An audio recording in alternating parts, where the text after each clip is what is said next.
of the more unusual Allied operations in recent months took place a few days back in a Viet Cong area 30 miles west of Nha Trang, called Valley of the Tigers.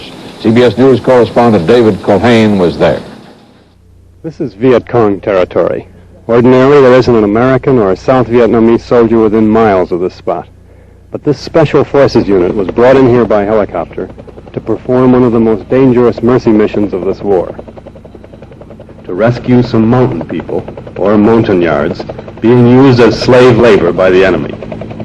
Air Force planes fly overhead to broadcast to the montagnards and alert them to the chance for escape.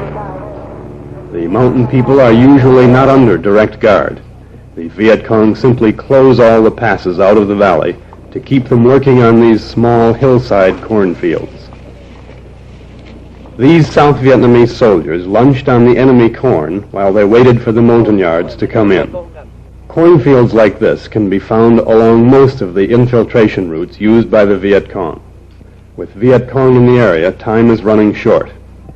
Contact 2-2 and tell him there are 27 VC between him and us. They're NVA with them. If you roger me, raise your hand. Efforts are made to get the VC to surrender. They're up on the hill there. Tell him there are VC up there too. They've already called us. They see the VC.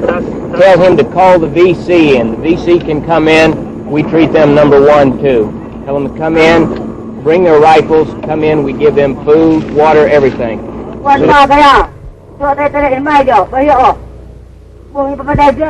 the worst possible moment, one of the broadcast units goes out of action.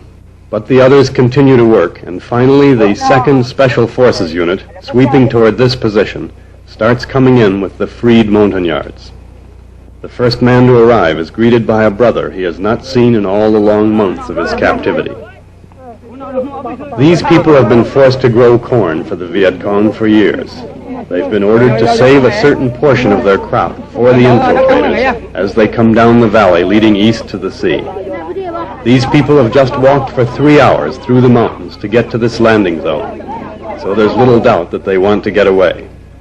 They'll be taken to a refugee camp for montagnards at Nha Trang.